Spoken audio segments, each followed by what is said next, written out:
শাহিন সুমনের দর্শক আছে বলেই শাহিন সুমন আজকে 20-21 বছর ক্যারিয়ারে অসংখ্য ছবি উপহার দিয়ে গেছে। আমার খুব আদরের ছোট বোন, তারপর আমি তাকে দিদি বলে সম্বোধন করি। আমার হাতে আসা, আমার হাত ধরে চলতে আসা আমার খুব স্নেহের ছোট ভাই নীরব। আর এই ছবির প্রযোজক অনুপ বড়ুয়া দাদা, তার সাথে আমার চমৎকার সখ্যতা আছে। আজম খান ভাইকেও চিনি, ও দীর্ঘদিন অভিনয় মডেলিংয়ের সাথে সম্পৃক্ত। পাশাপাশি আমার এক ছোটো ভাই আছে, ওইখানে অভিনয় করছে আমার একটা মাফিয়া নামের একটা ওয়েব সিরিজে। আর এইখানে আছেন আমার সঞ্চালক, আমার চলচ্চিত্র সমিতির নবাগত সদস্যই বলবো। প্রথম চলচ্চিত্র নিয়ে এসছেন, মাইক নামের একটি চলচ্চিত্র রিলিজ হয়েছিল, সেটার পরিচালক আমাদের চলচ্চিত্র সমিতির সদ্য মেম্বার FM শাহিন ভাই, আমার নামই নাম। আর ছবির পরিচালক তরুণ তুর্কি পরিচালক আমার খুবই স্নেহের ছোট ভাই বন্দন বিশ্বাস। আমার খুবই স্নেহের ছোট ভাই বললাম এই কারণে, আজকের এই অনুষ্ঠানে আসার কথা না, আমার কোনোভাবেই না। আমি আসলে জানতাম না, কাকতলীয়ভাবে ওর সাথে দেখা হয়ে গেছে বলে এই আবদারটা করে। আর আমি যেহেতু পরিচয় সমিতির একটা সম্মানজনক পদে অধিষ্ঠিত এবং তাদের সম্মানজনক ভোটে আমি নির্বাচিত, সঙ্গত কারণে আমার একটা দায়িত্ববোধের জায়গা থাকে। যেহেতু আমার সংগঠনের সে মেম্বার প্লাস তরুণ তুর্কি, যারা সিনেমার সাথে সম্পৃক্ত তারাই শুধু বুঝে যে কত টাকা লাগে আর একটা সিনেমা বানতে কত শ্রম, মেধা, মনন মানে করতে হয়, ইনভেস্ট করতে হয়। তো সেই ক্ষেত্রে শুধু অনুদান দিয়ে সিনেমা হয় না। অনুপ বড়ুয়া দাদা তার পিছনে নিজেও অনেক টাকা লগ্নি করেছেন আমি জানি। আর পাশাপাশি এই সিনেমার প্রতি প্রেম ছিল আমার দিদি অপু বিশ্বাস, আমার ছোটো ভাই নীরব, এবং সবচাইতে বেশি যার থাকে প্রেম সেটা হচ্ছে পরিচালক। মানে পরিচালক সিনেমাটাকে সঠিকভাবে নির্মাণ করতে গেলে তার প্রেম থাকে শাশ্বত, যেটা না হলে কোনোভাবে একটি চলচ্চিত্র নির্মাণ করা সম্ভব না। সেই শ্রম মেধা বন্দন বিশ্বাস দিয়েছে বলে আমি বিশ্বাস করি। ছায়াবৃক্ষ একটা নিম্ন শ্রেণীর জাতিগোষ্ঠীর সিনেমা আমার জানা মতে, যা শুনেছি, চা শ্রমিকদের জীবন কাহিনী।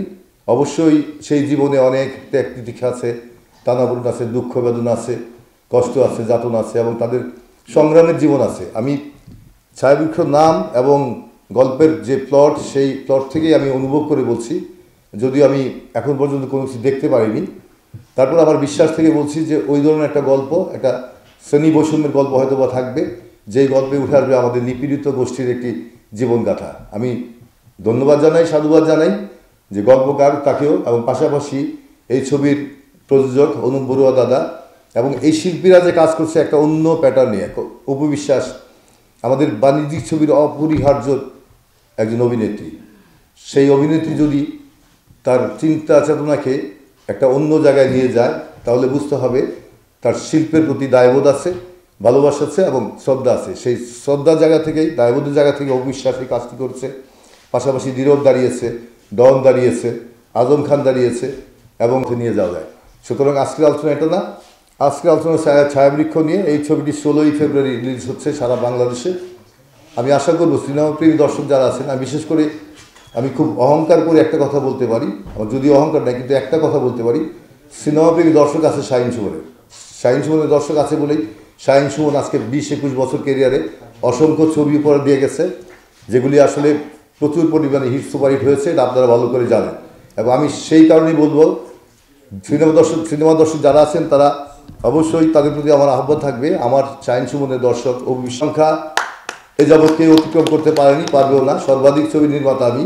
কিন্তু দুঃখজনক হলে সত্য, এত ভালো ছবি বানানোর পরও ব্যক্তিগত কোনো বিষয় নিয়ে, ব্যক্তিগত ইস্যু নিয়ে আমি একটি অন্য প্রসঙ্গে যাই, যেহেতু সুযোগ পাওয়া গেছে এবং মানুষজন আছে যারা সাংবাদিক বাইরে আছেন, তাদের প্রতি আমি বিনীতভাবে একটা কথা বলি, দুঃখের কথা বলি।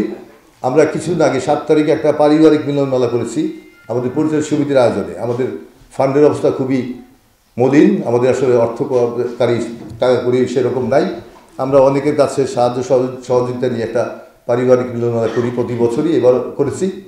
একটা ভালো বেদুতে গেছি, আমাদের অনেকে গেছে শিল্পের সাথে জড়িত যারা। আমরা আপনার যারা সাংবাদিক বাইরে আছেন তাদের দাওয়াত করতে পারিনি, সেই জন্য আমি পরিচালক সমিতির পক্ষ থেকে আমি সবার কাছে দুঃখ প্রকাশ করছি। সেটা ক্যাবিনেটের মিটিং ছিল, যে মিটিংয়ের সিদ্ধান্ত হয়েছে যেহেতু আমাদের অর্থের সেটা জন্য আমি ক্ষমা চাইছি। এবং আরেকটা নিন্দা করছি পারিবারিক মিলনমেলায় দাওয়াত দিতে পারিনি বলে আপনারা ব্যক্তিগত আমাকে নিয়ে আক্রমণ করবেন, ব্যক্তিগত আমাকে নিয়ে সব সামাজিকভাবে হেয় প্রতিপন্ন, সচ্ছলতার অভাবে আমি দাওয়াত করতে পারিনি আমার অভাবের কারণে।